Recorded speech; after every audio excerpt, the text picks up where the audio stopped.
Au sommaire de ce live, les réunions de la dernière chance pour Sébastien Lecornu pour tenter de sortir de l'impasse, Christine Lagarde qui surveille de près la crise politique et déjà 300 rafales livrées par Dassault Aviation. Et on commence par 3 infos à retenir et le compte à rebours des ultimes tractations de Sébastien Lecornu pour tenter de sortir de la crise politique. Le Premier ministre démissionnaire continue de consulter les différentes forces, dont le PS reçu à Matignon ce matin. Il a jusqu'à ce soir pour trouver des compromis et définir une plateforme d'action et de stabilité pour le pays, selon les termes du chef de l'État qui l'en a chargé. Et certaines lignes commencent à évoluer, comme sur la réforme des retraites. Dans une interview aux Parisiens, Elisabeth Borne a déclaré qu'il faut savoir écouter et bouger, ouvrant ainsi la voie à une suspension de la réforme qu'elle a elle-même portée en 2023.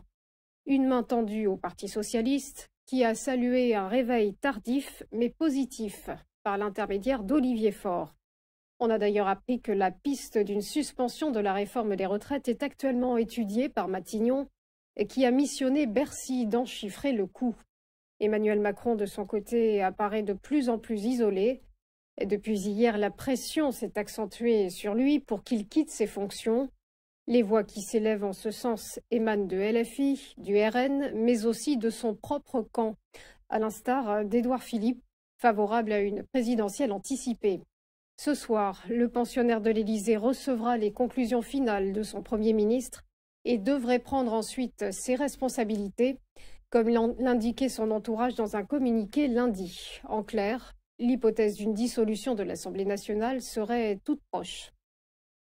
Et cette crise politique est suivie de très près par Christine Lagarde, auteure de la phrase du jour. Les instances européennes regardent attentivement. En déplacement hier à Paris, la présidente de la BCE a appelé à préserver la stabilité budgétaire de notre pays et mis l'accent sur la nécessité d'une crédibilité politique française. Francfort, mais aussi Bruxelles, redoutent en effet un affaiblissement de l'Hexagone au sein de l'UE. À 5 jours de la date butoir pour présenter un budget pour 2026, la patronne de la Banque centrale européenne dit espérer vivement que la France puisse trouver un chemin pour respecter ses engagements internationaux en la matière, à savoir une réduction du déficit public à 4,7% du PIB en 2026 et 3% en 2029, en conformité avec l'UE. De son côté, le porte-parole du gouvernement allemand a rappelé qu'une France stable est une contribution importante pour l'Europe. Terminons avec le chiffre du jour, 300. C'est le nombre de rafales livrées par Dassault Aviation depuis sa création. Un cap symbolique franchi pour l'avionneur français qui le fabrique depuis 2004 et qui compte depuis 10 ans 8 pays clients.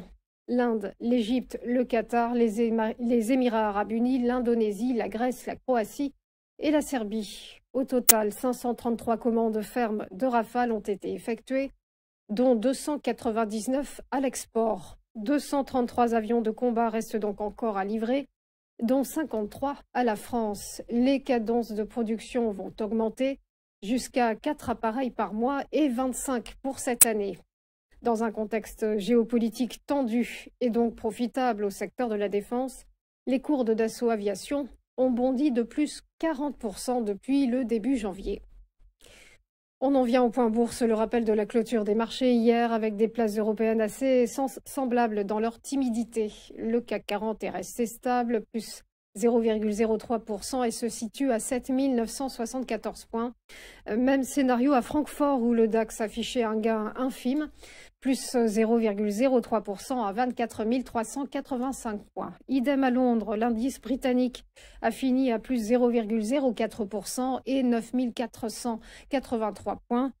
Le MIB de Milan, quant à lui, s'est érodé de moins 0,17%.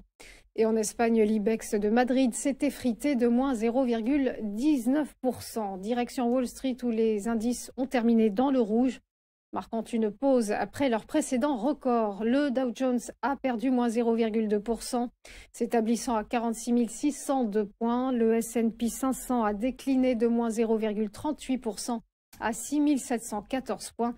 Et quant au Nasdaq Composite, il a abandonné moins 0,67% à 22 788 points. Enfin, un mot du Nikkei, l'indice japonais a terminé en baisse ce matin de moins 0,41%.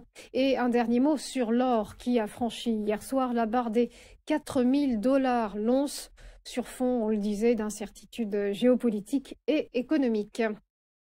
Voilà pour ces dernières informations. On va marquer une première pause et on se retrouve juste après pour Chronocac avec l'ouverture des cotations. À tout de suite.